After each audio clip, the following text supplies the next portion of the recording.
On Thursday, September the 2nd, Carthage becomes the state grown family library just yesterday, Yes, did it not? it did. We have a showpiece now that everybody's going to treasure along with us. It is the rocking chair used by Miss Margie Neal in her last years. And the family presented us the old chair, just the framework of it, when her house was emptied, I guess, and back when we first started our restoration business. And Itasca Brooks and Johnny Kyle, her daughter, wanted to do the restoration for the library, for us to have it in fine shape. And they conceived the idea of doing the upholstery on it in needlepoint, and doing the seal of Texas on the back of the inside back of the chair in this needlepoint.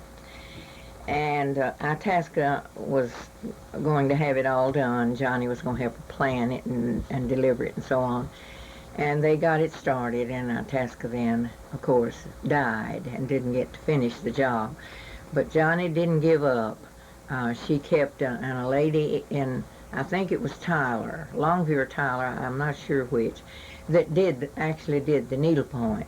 But Johnny supervised it like they had planned it. And they delivered it yesterday to us. And it is going to be a showpiece in the library.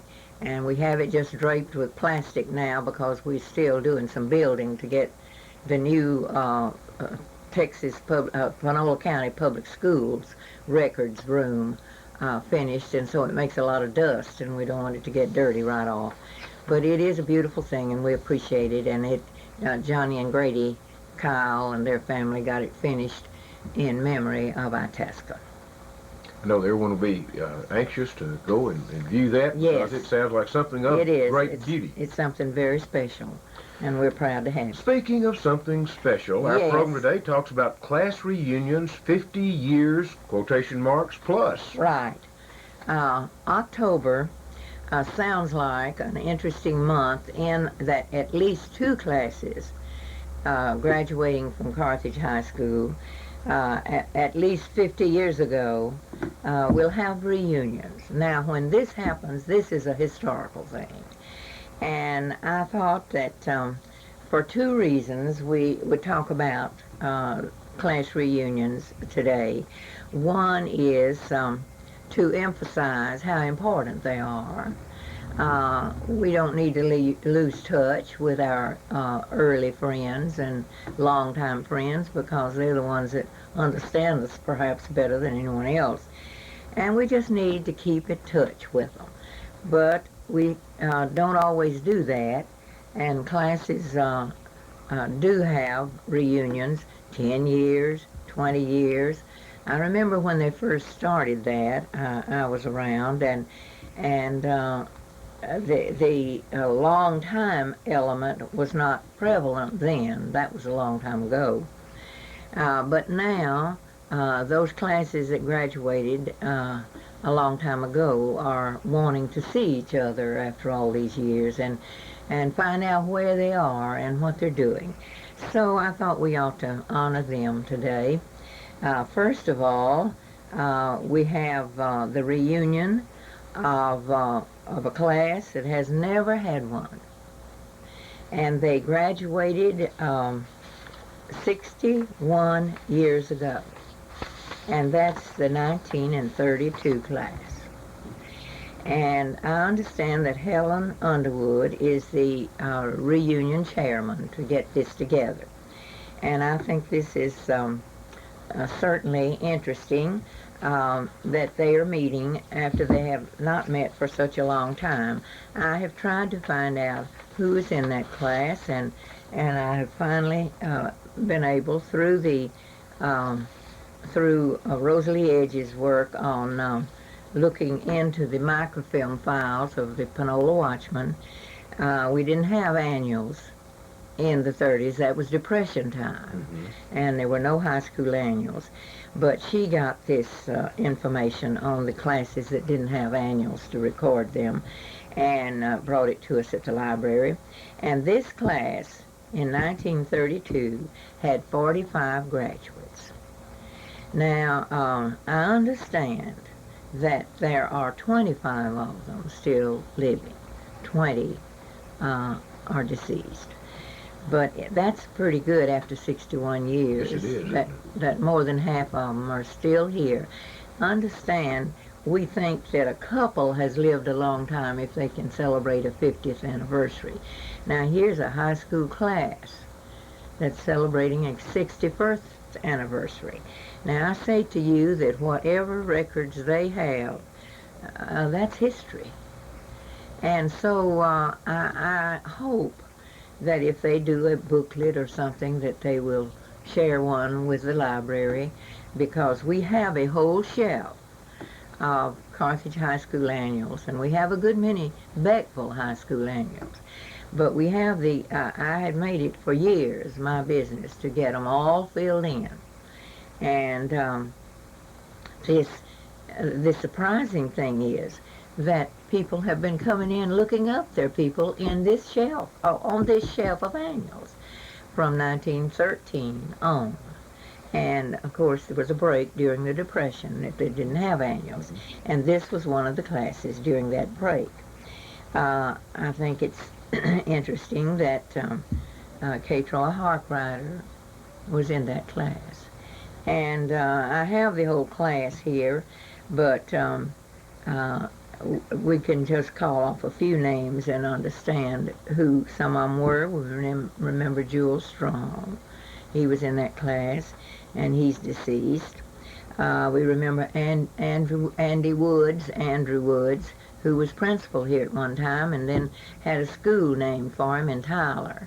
Andy Woods School, one of the schools in Tyler. He was principal in Tyler for years before his death. I mentioned K. Troy Harkrider, but some others that are here still. There is my sister-in-law, Betha Bozeman LeGrone. There is Lonnie B. Browning, sister to Ouida and Hugh. There is, well, let's see some others that we know. Thomas Sistrunk was in that. Edwin Tillery, Virgil's brother. This is a class of 45, and I salute them that they are getting together on the, I believe it's the 9th of October. A lady was in the library, one of their members was in the library looking up some stuff on that time in the microfilm, because that's the only place we have really the record of that class. And she was looking up some stuff, and she said they were going to have it at Joe's restaurant. So that's the kind of thing we hope will keep going. Then later in October, the class of 1943, has its 50th reunion. They had never had one until 10 years ago. They had their 40th one. And then they enjoyed that so much that they promised each other that they'd have them pretty often. But after 10 years, they've finally gotten around to having the 50th one. That is the first class in Carthage High School that I sponsored. See, we came to Carthage High School in '42, and next spring was the graduation. Well, this is the 50th anniversary, and this is important that we get a record of that also. They are to meet at Panola College Ballroom on Saturday, the 23rd of October. And T.J. Williamson, who served out the rest of his career and has now retired in Marshall as a principal, is the chairman of this reunion group, but there's a committee here, and they're planning it all for the 23rd of October. And the faculty is nearly all gone. It was here then. But we had a school annual, the first one after the Depression, and I sponsored that annual, and so I had more information on that one, of course. And so I was able to make copies from that annual of the people in that class. There were 70 in the class, and 12 I know are now deceased of that 70. That's after 50 years. That's still amazing that more than 50 are still active. Yes, still alive and still active. And at that time, they did some things that had never been done before. This was during the war. You see, 1943, right in the middle of World War II. And not many girls were expected to go into the service, but nearly all the boys, as soon as they graduated, were off and gone.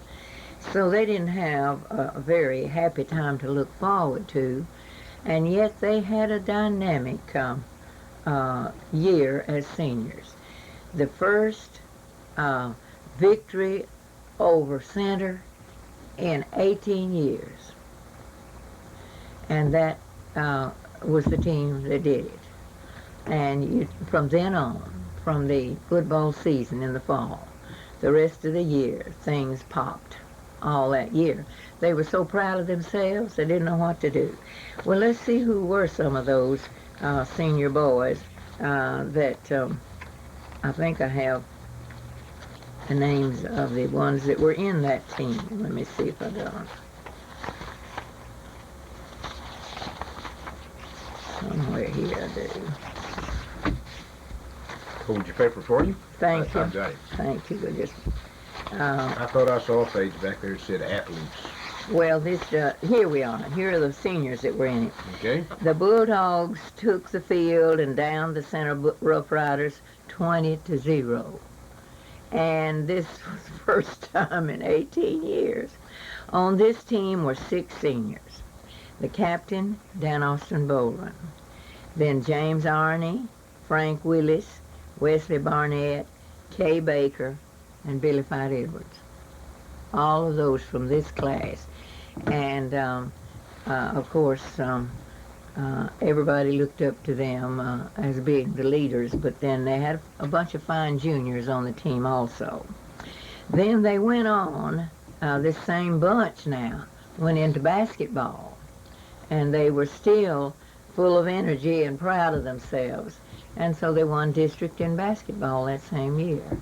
And it was largely the same group because they didn't have all that many athletes. And in the annual, you see, the annual had not been active before for several years. So it was not cranked up enough during the football season to get a lot of pictures. But they did get individual pictures of them by the time the basketball season started. So that's what this picture of these guys in athletics are. And of course, you'd know most of them. There's Billy Tiller. He was a junior at that time. And here's Dan Austin Boren was also in that. Here's O.A. Cassidy. And this is Frank Willis. He was on everything. Eugene Langford became a star the next year. He was a junior. Here's Kay Baker. He was in all of it. Pye Thomas's son. And as we said, Tiller. Here's Billy Latham, P.L. Milam. All of these guys, Augustine Browning, all of these guys were on whatever team we had. They were just, athletes and going out for whatever. Well, this, of course, was something that had not happened before, so they were proud of starting something, and after then, everybody looked forward to the episode with Center. Now, some of those that are not here any longer, I think we might mention Melrose Thurman has died not, I think, a couple of years ago. Douglas Beatty was lost in a ship at sea right after graduation. He was just gone in no time. He was first one of our high schoolers that was lost in the war. Then recently, last year, Kathleen Reagan Anderson died, and she was doing a lot of help for us on genealogy, and had an aneurysm and did not survive. Spencer Ray died early after their graduation. Betsy Anderson died a couple of years ago. Let me see, Lawrence Darnell was in that class.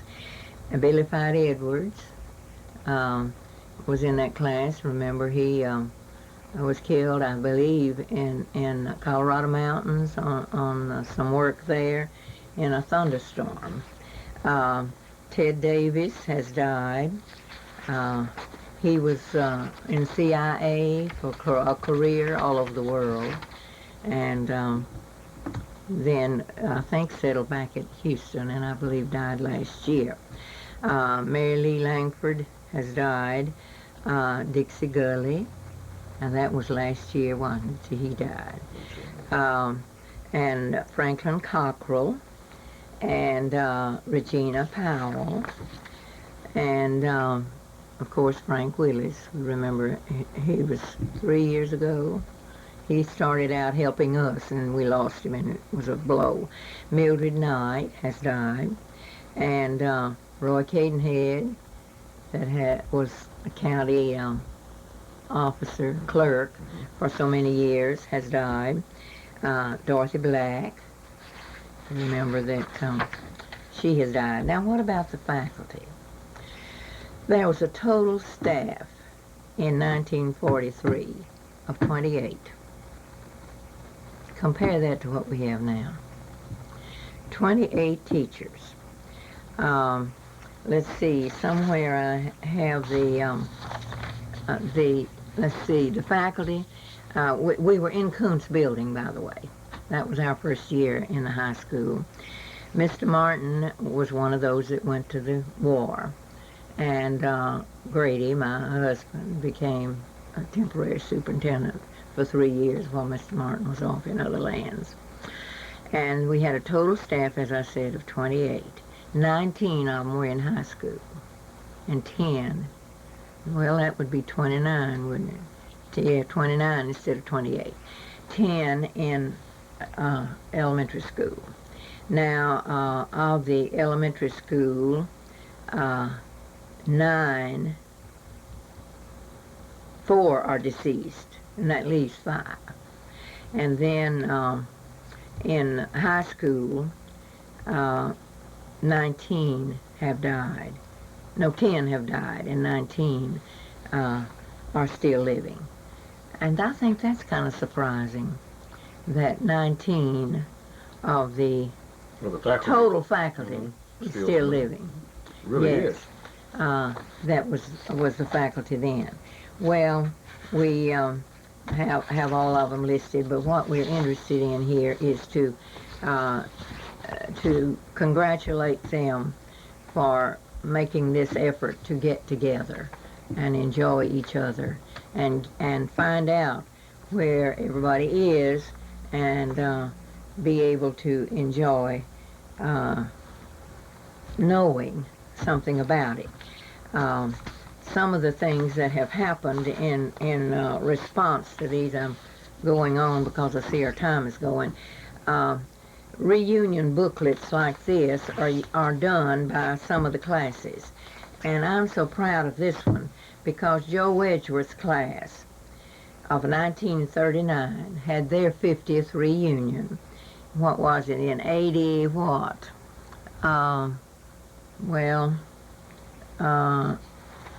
84 or 5, this tells, but I don't know where it is, Anyhow. How about 89, class of 39? Okay. Would that work? I guess it would. Okay, yeah, I guess it would. Well, this is her class, and they have a fine collection of where they are now, what they're doing after 50 years, and this is a historical treasure. You bet. Don't you see? You bet. These are the people that graduated in that class. There were no annuals then, and they put this together, and she brought this to see if we'd like to have it, and indeed we would. You see, this is Evelyn Underwood, you see, that was one of the members of the class.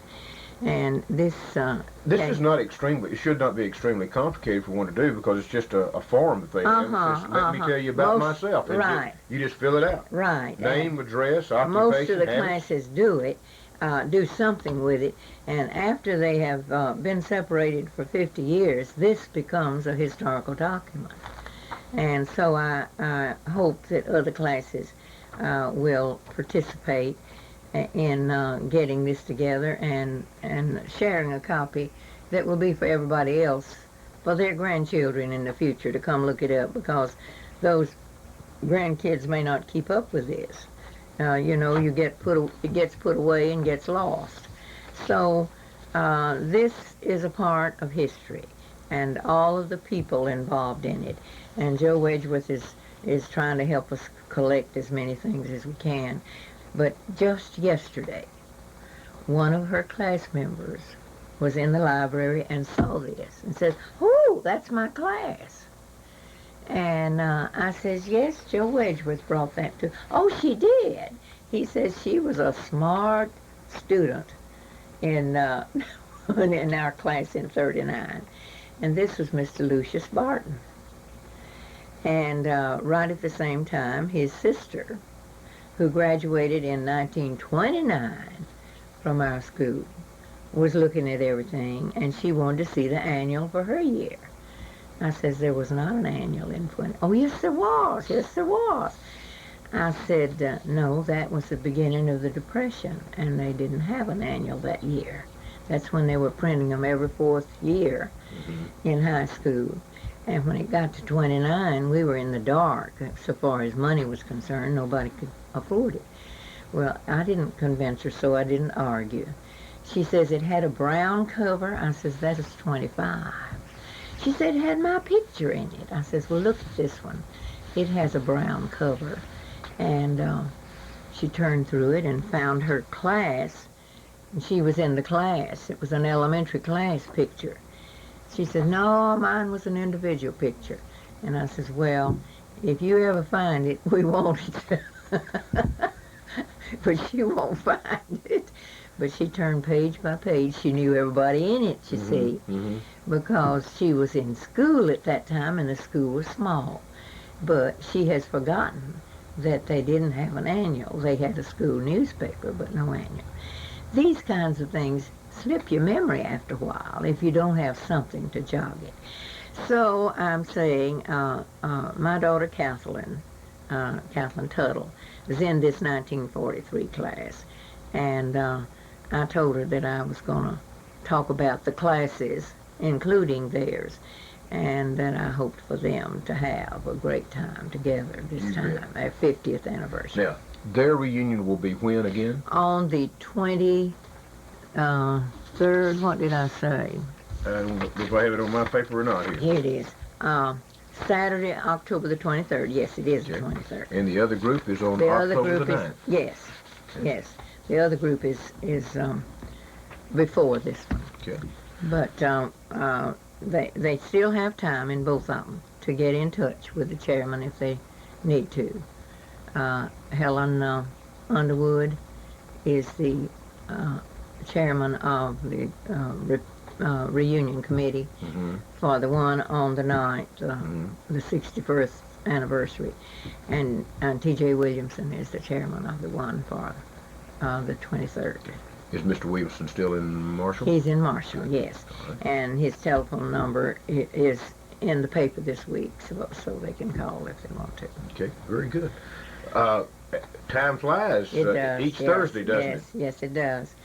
But These are going to be some people coming into town that haven't been here in a while, and I hope we all get to see I hope they them. smile when they see our. I hope they're fine pleased town. with it. Yes, I hope they're pleased with what we've done. See the growth that our citizens have Right. been able to Right, achieve. and some changes in their half century or more. As we visited before we went on the air, some of them, may not have quite as much hair on their head as they did Well, back in the school that picture. would be, yes. Maybe a pound or two more. Right. Some a pound or two less. Right, right. If they have, if their health is good, it'll be a pound or two more, perhaps. But at any rate, I hope they're still smiling I do and too. loving each other. You bet. Thank you for once again sharing this with us, and we certainly hope that you have a good week. Thank you. You too. To our viewing and listening audience, thank you for being with us today, reminding you that the High Sheriff of Panola County will be our guest tomorrow, so join us at this same time again. Until tomorrow, have a great day.